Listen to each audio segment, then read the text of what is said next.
said, and I feel obligated to do this, even though I don't have to do this, but I'm going to still be nice. Michigan State, 3-3. I will say I did not expect them to be 3-3. I thought it was going to take a little bit longer for them to get wins. But in these last 2 weeks, they've been outscored 69-17, albeit Ohio State and Oregon in this. You got Iowa next, then you got you guys, then, a very good Indiana team, Illinois. I'm not going to lie to you. Unless they can get some offensive production, they might not get a win till Purdue, and even that game's in question. Yeah, well, and then that next game after that is Rutgers, so I don't. Tough schedule. I will say I do like what Jonathan Smith is doing year one. Aiden Childs, I like what they're building there. It's going to be a good team in a year or two. They don't have the pieces there now. Oh, yeah. Mel Tucker had that one big year, brought in the veteran transfers, and then just never really built off that. Mm-hmm. So Jonathan Smith didn't really have that much to work with coming in. Yeah.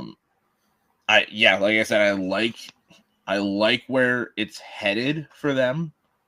And I always like that game to be competitive. Like that 2021 game that we lost to them was still a really fun game. I love those back and forth. You never really know who's going to win kind of games.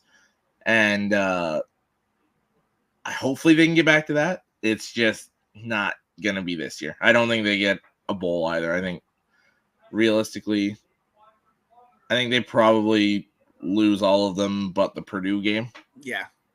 So 4-8 at that point. But realistically, there wasn't much in the way of expectations coming into this year. So no, I didn't see much. And shout out to what you're saying, that Kenneth Walker year where he has like 5 touchdowns, and that game literally vaulted him into that, NFL and the early draft and all that stuff. So they had a team. Now, unfortunately, Mel Tucker had some off the field stuff that, we saw how that thing played out. But to your point, this is basically a rebuild. Yeah, you bring in some of your guys that transferred with you, your quarterback and everything from Oregon State, but you still got some things that you got to work on. And it happens in the year that the Big Ten blows up and has 4 formidable teams that come in there. So not the best for you. And then you got Rutgers and Indiana both playing very well. Came out of nowhere. Right.